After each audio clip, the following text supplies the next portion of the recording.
I personally want to tell stories of my parents' experience because that's the way I'm going to teach my children of where they came from. Being able to pass that on so we can prevent things from happening in the future, but also just learn from each other and be able to connect with each other more as humans.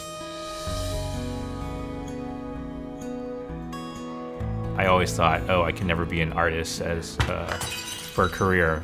I always heard these stories about like, oh, Steven Spielberg like picked up a Super 8 camera when he was like 2 months old, or some crazy story like that. Show the camera. Think about what's the subject of this whole thing. Now show the camera what that subject is. SocDoc, in a way, institutionalized the path for me. Having 2 years where you're really dedicated to making a thesis film, meeting other filmmakers, meeting like-minded filmmakers and like-minded people. It gave me a chance to really focus on who I wanted to be as an artist, what I wanted to say, and also, most importantly, is kind of form a community of other filmmakers, of my classmates who I continue to work with. My family, my friends, if you guys are watching this tape and something has happened to me, then... Julian was my thesis film, and it's about a young man who's grappling with this decision to enlist in the Marines. My dad was in the Southern Vietnamese Army, and he had encouraged me when I was younger to kind of look into military school and all that, but I was never interested.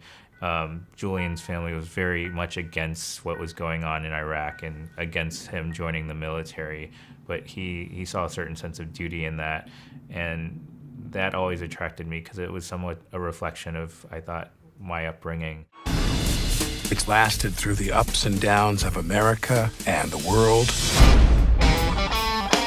When they think of like SNL and like a documentary director, they're not going to think of some like Vietnamese American kid who wasn't even born when SNL started, right?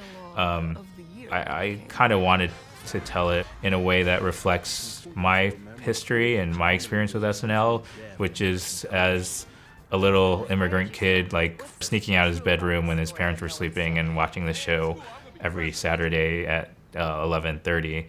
And that's how I learned about American culture, American society, American politics. It's got to be all about job creation. Bingo. But sometimes being a documentary filmmaker doesn't pay the bills. So I pursued a parallel path of being a commercial director, and living in Vietnam has really helped me hone that craft a bit more. The brand campaigns that I work on are real stories or a reflection of real stories that have happened in Vietnam, or are encouraging kind of social activism among their consumers. All these people, they all come from different walks of life, and makes me want to continue telling stories of people, from stories that aren't being told, and even stories that are being told, but are they being told through every perspective?